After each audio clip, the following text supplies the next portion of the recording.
Hello students, welcome to my channel. இன்றைக்கி நம்ம 9th standard annual எக்ஸாமுக்கான தமிழ் கொஷின் பேப்பர் தான் பார்க்க போகிறோம். அதுக்கு முன்னாடி என்னோடய சேனல் ஸ்ரீ ஈஸி மேக்ஸை சப்ஸ்கிரைப் பண்ணாதவங்க சப்ஸ்கிரைப் பண்ணிக்கோங்க.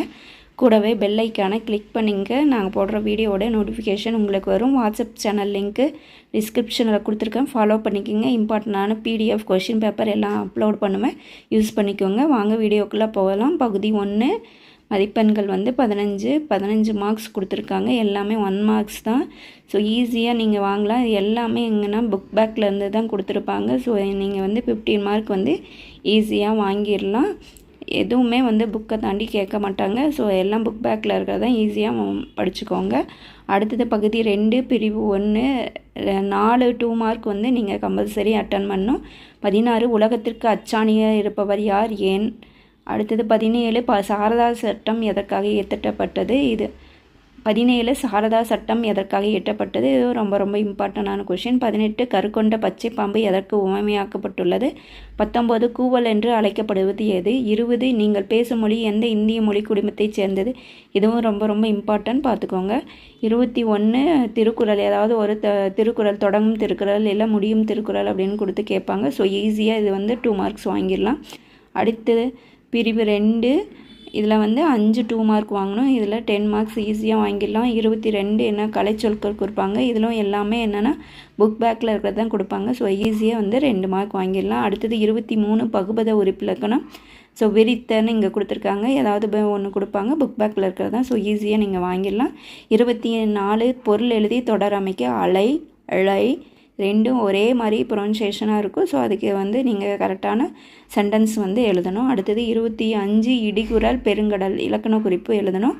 26 பசுமரத்தாணி போல், இதுக்கு வந்து உவமையை பயன்படுத்தி ஒரு சென்டென்ஸ் வந்து எழுதணும். 77 அசை எத்தனை வகைப்படும் அவை இதுவும் இம்பார்ட்டண்டான கொஷின், படிச்சுக்கோங்க. 22 கொடுத்துருக்கிற சென்டென்ஸில் ஸ்பெல்லிங் மிஸ்டேக் இருக்கும். அதை வந்து ஸ்பெல்லிங் மிஸ்டேக்கை வந்து எடுத்துகிட்டு கரெக்டான சென்டென்ஸாக எழுதணும். ஸோ இதுக்கு நீங்கள் ஈஸியாக 2 மார்க்ஸ் வாங்கிடலாம். அடுத்தது பகுதி 3 பிரிவு 1. ஸோ இது வந்து 3 மார்க் கொஷின். 3 மார்க் வந்து நீங்கள் அட்டன் பண்ணணும். 29 வந்து ஒரு பேராகிராஃப் கொடுத்துருப்பாங்க. ஸோ இந்த பேராகிராஃபில் 3 கொஷின்ஸ் கேட்டிருக்காங்க. ஸோ இதை படித்து புரிஞ்சுக்கிட்டு இது கரெக்டான ஆன்சர் எழுதுனீங்கன்னா 3 மார்க்ஸ் வாங்கிடலாம். அடுத்து 30 வந்து சோழர்கால குளித்தூம்பு எதற்காக பயன்படுத்தப்பட்டது? 31 பனியிலும் மழையிலும் எல்லை காக்கும் இந்திய வீரர்களின் படையை பாராட்டி உங்கள் பள்ளி கையெழுத்து இதழுக்கு ஒரு துணுக்கு செய்தி எழுதுக. ஸோ இது வந்து நீங்கள் வந்து ஓனாக வந்து நீங்கள் உங்களுக்கு தெரிஞ்சதை எழுதலாம். இது 3 மார்க்ஸ் ஈஸியாக வாங்கிடலாம். அடுத்தது பிரிவு 2 இதில் வந்து 2 3 மார்க் எழுதணும். 34வது கொஷின் வந்து கம்பல்சரி கொஷின். 32 நாம் கடைபிடிக்க வேண்டிய வாழ்க்கை நெறிகளாக யசோதர காவியம் குறிப்பிடனையாவே, இதுவும் ரொம்ப இம்பார்ட்டன்ட், பார்த்துக்கோங்க. 33 உங்கள் ஊரில் நடைபெறுகின்ற விழா முன்னேற்பாடுகளை இந்திர விழா நிகழ்வுடன் ஒப்பிடுக. அடுத்து 34 அடிப்பெறலாமல் எழுதுக. ஸோ மனப்பாட பாட்டு கொடுத்துருக்காங்க. ஸோ ஏதாவது ஒன்று எழுதுனீங்கன்னா போதும். அடுத்தது பிரிவு 3 இது வந்து 2 3 மார்க் வந்து நீங்கள் அட்டன் பண்ணணும். இலக்கணத்துலேருந்து கேட்பாங்க. 35 உருவக அணியை எடுத்துக்காட்டுடன் விளக்குக. ஏதாவது ஒரு அணி கொடுத்து அதை எக்ஸாம்பிளோட எழுத சொல்லுவாங்க. ஸோ நல்லா படிச்சுக்கோங்க. 36 ஏதாவது ஒரு திருக்குறள் கொடுத்துட்டு அது அழகீட்டு வாய்ப்பாடு எழுத சொல்லுவாங்க. இதுக்கும் ஈஸியாக 3 மார்க்ஸ் வாங்கிடலாம்.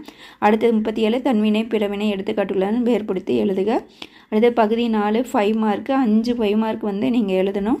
38 வந்து குடும்ப விளக்கு நூலில் தலைவி பேச்சில் வெளிப்படும் பெண் கல்விக்கான கருத்துக்களை இன்றைய சூழலுடன் ஒப்பிட்டு எழுதுக. அல்லது ஏமங்கத நாட்டு வளம் குறித்து வர்ணனைகளை நம் ஊரின் வளங்களோடு ஒப்பிடுக. 39 வந்து உங்கள் பள்ளி நூலகத்துக்கு தமிழ் ஆங்கிலம் என்னும் கையடக்க அகராதி 10 படிகளை பதிவஞ்சலில் அனுப்புமாறு நெய்தல் பதிப்பகத்திற்கு ஒரு கடிதம் எழுதுக. ஸ்கூல் லைப்ரரிக்கு வந்து உங்களுக்கு வந்து கையடக்க அகராதி வேணும்னு சொல்லி நெய்தல் பதிப்பகத்திற்கு கடிதம் எழுதணும். அல்லது என்னென்னா உங்கள் நண்பர் பிறந்தநாள் பரிசாக அனுப்பிய நூல் ஒன்றினை குறித்த கருத்துக்களை கடிதமாக எழுதணும். 40 வந்து இங்கே வந்து பிக்சர் கொடுத்துருக்காங்க. ஸோ அதை பற்றி நீங்கள் வந்து கவிதை வந்து எழுதணும். ஸோ ஈஸியாக வாங்கிடலாம். அடுத்து 41 தன் விவர குறிப்பினை நிறைவு செய்க. ஸோ லாஸ்ட்டில் கொடுத்துருக்காங்க, அதை வந்து நீங்கள் வந்து ஃபில் பண்ணி எழுதணும். அது ஈஸியாக வந்து 5 மார்க்ஸ் வாங்கிடலாம். அடுத்து 42 வந்து உங்கள் பெற்றோரை மகிழுமாறு நீங்கள் செய்ய வேண்டிய செயல்கள் எவையேனும் 5 குறிப்பிடுக. ஸோ இதெல்லாம் ஜென்ரலாக நீங்கள் ஈஸியாக எழுதி 5 மார்க்ஸ் வாங்கிடலாம். அல்லது வந்து டிரான்ஸ்லேஷன் கொடுத்துருக்காங்க, அதை டிரான்ஸ்லேட் பண்ணி அதை வந்து நீங்கள் 5 மார்க்ஸ் வாங்கிடலாம். ஸோ ரொம்ப ஈஸியான கொஷின்ஸாக ஈஸியாக நீங்கள் வாங்கிடலாம். அடுத்து பகுதி 5 8 மார்க் கொஷின். இதில் வந்து 3 கொஷின்ஸ் வந்து அட்டன் பண்ணணும், அல்லது கொடுத்துருக்காங்க. ஸோ உங்களுக்கு எது தெரியுதோ அதை அட்டன் பண்ணலாம். 43 வந்து வந்து ஏறு தழுவுதல் தமிழரின் அறச்சொல் என போற்றப்படுவதற்கான காரணங்களை விவரிக்க.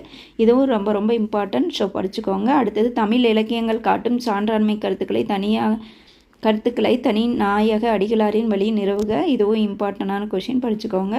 அடுத்தது நூலகம் நூல்கள் ஆகியன குறித்து அண்ணாவின் வானொலி உரையில் வெளிப்படுகின்ற கருத்துக்கள் யாவை? அல்லது தாய்மைக்கு வறட்சி இல்லை என்னும் சிறுகதையில் வரும் ஏழை தாயின் பாத்திர படைப்பை விளக்குக. 45 சாலை பாதுகாப்பு என்ற தலைப்பில் கட்டுரை எழுதுக. ஸோ இதுவும் ரொம்ப ரொம்ப இம்பார்ட்டண்டான கொஷின். ஸோ இது சாலை பாதுகாப்பு பற்றி நீங்கள் வந்து நல்லா ஈஸியாக நிறையா சப்ஹெட்டிங்லாம் போட்டு ஈஸியாக எழுதலாம். அடுத்தது முன்னுரை என்னென்ன எழுதணும்னு அவங்களே கொடுத்துருக்காங்க. ஸோ அந்த டாப்பிக்கில் நீங்கள் எழுதுனீங்கன்னா போதும். முன்னுரை உயிர் பாதுகாப்பின் முதல் படி வேக கட்டுப்பாடு, சாலையில் செல்லும் முன் நினைவில் கொள்ள வேண்டியவை, முடிவுரை. அல்லது நீங்கள் விரும்பிய படித்தல் நூல் ஒன்றுக்கு மதிப்புரை எழுதுக. ஸோ ரொம்ப ரொம்ப இம்பார்ட்டண்டான கொஷின், ஈஸியான கொஷின்ஸ் தான். ஸோ நல்லா படிச்சுக்கோங்க, எல்லாமே படித்து பாருங்கள். ஸ்பெல்லிங் மிஸ்டேக்லாம் வந்து இருக்கான்னு எழுதி முடிச்ச பிறகு செக் பண்ணுங்கள். ஒவ்வொரு கொஷினும் முடித்த பிறகு லைன் வந்து ஸ்கேல் வச்சு போடுங்க. ஸோ ஈஸியாக வந்து நல்ல மார்க் ஸ்கோர் பண்ணலாம். All the best students.